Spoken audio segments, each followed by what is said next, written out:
तू ऐसे नहीं मानेगी कहाँ आया ये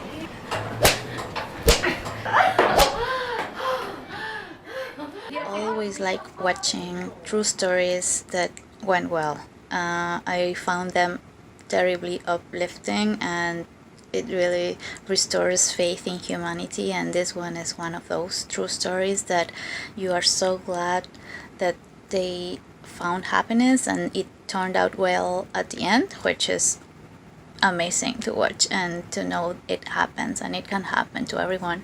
I thought this one had an excellent technique. They used the camera movement and the close-ups and the flashbacks to really transport you to this state of anxiousness and fear and frustration and anguish that this specific character was living through her marriage and living with her in-law. It was a very excellent job. The music also really helps you identify the specific region where this was shot, and it is a huge and excellent compliment to the whole film. I really liked this, and it was a great job. I thought this one was really strong. As I was watching it, I definitely got the sense that, you know, this situation has for sure happened on more than one occasion, or at least a very similar situation.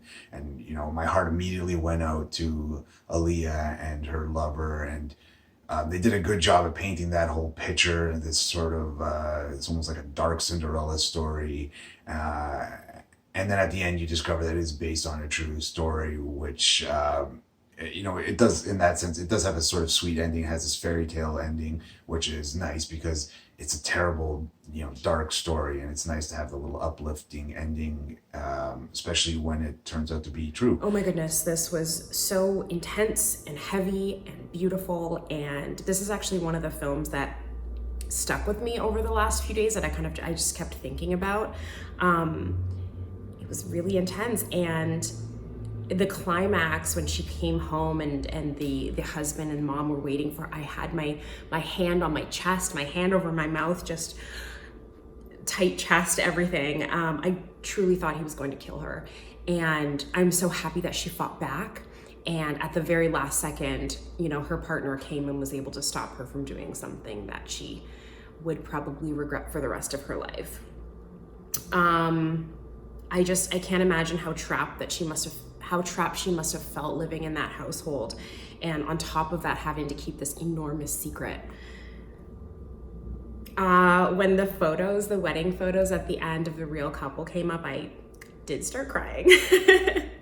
I'm so happy that they were able to leave and start a new life together. Also, shout out to the main actress who played Alia. Her ability to tell such a deep and important story with no words is such a testament to her talent. So great job. Alia was extremely beautifully told. The cinematography was gorgeous, and all the like shots and close-ups and the different settings and how that was captured visually. I absolutely loved it. It was also very visceral. Like, I feel like the violence was captured really well, so that I empathized with the main character, and then those happy moments for her were also captured in that sense of dilemma and just a sense of suspense, and not knowing what would happen next to these characters. And the whole thing was absolutely beautifully told. And even though it was such a short film, I just felt like the story had room to breathe and fully be itself, and it was great. I loved it. Yeah, this one was super strong.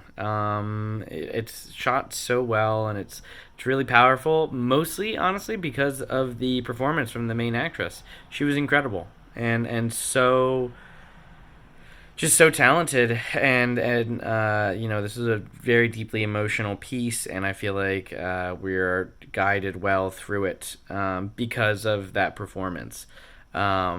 You know, everything feels like it's kind of working together in this, and it makes the entire short feel complete and sort of you know, just very touching and endearing, and it felt very honest. I think so. parts of it were hard to watch, but I think that they were intentionally hard to watch. Like the abuse that she received and a few of the different scenes between her and her husband were definitely harder for me to get through, but I think that that was on purpose because it definitely showed you just how, like, just the point to which her life had gotten.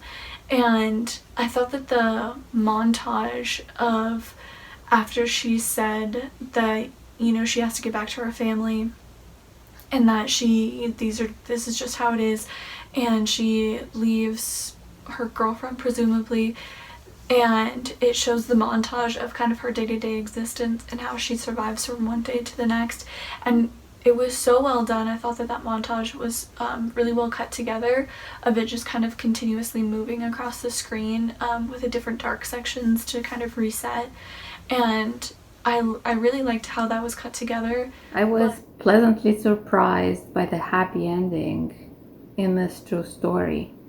But at the same time, it is a reminder for all of us that we still have a long ways to It go. was a really sweet film. I also really liked that her partner's apartment was a giant dark room, as if their feelings were developing, and everyone knows that the color of sin is red, apparently.